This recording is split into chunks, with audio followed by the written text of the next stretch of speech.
What's your definition of, or how do you interpret manifestation?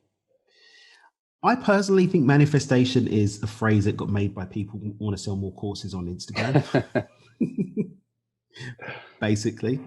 Um, I don't think there's anything special. We're all manifesting all of the time. Manifestation is how reality shows up around us. Things unfold as a result of our connection to different possibilities.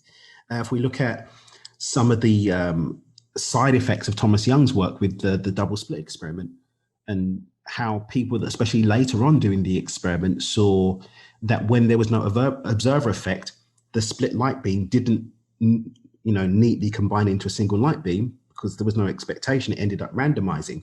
So we started to see the effect of expectation on how matter forms.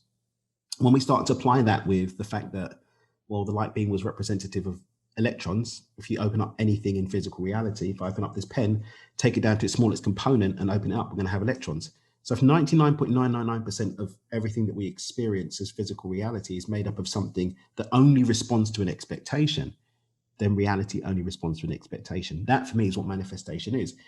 Consciously choosing what that expectation is going to be, rather than being led by the unconscious builder of the unconscious mind, which is what most of us are doing most of the time. Mm.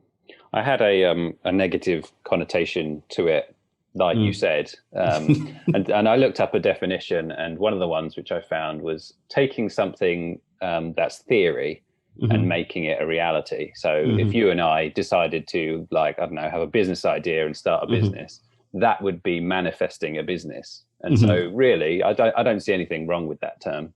Yeah, I mean, I like that. I like the way that definition you've got. I would say is taking a thought and consciously making it part of my reality, Mm. like giving life to thought consciously. Because we're all manifesting all the time. We're always creating. Our unconscious mind is always given instruction to energy to collapse into. If we look at, I think in quantum physics they call it quanta. So life looks like a moving experience, but actually it's like a picture book that's moving so quickly that we can't see that they're actually a series of snapshots that are connecting together to create this timeline that we call our physical reality. So every single one of those snapshots, I believe they're called quanta. Please don't shoot me, quantum physicists of the world. But those quanta that are showing up in, the old school cartoons where it was like they drew every single movement of the character in the cartoon.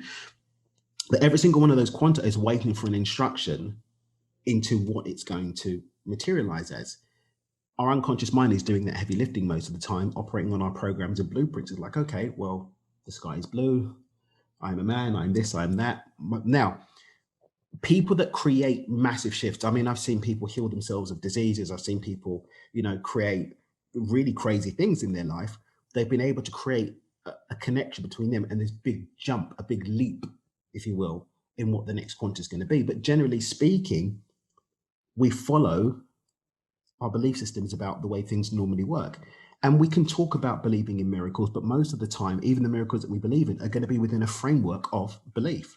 So again, this is why I like to talk about taking baby steps, taking small actions, creating a framework so that I do have space to believe in something bigger and better, but at the same time, continuing to move forward.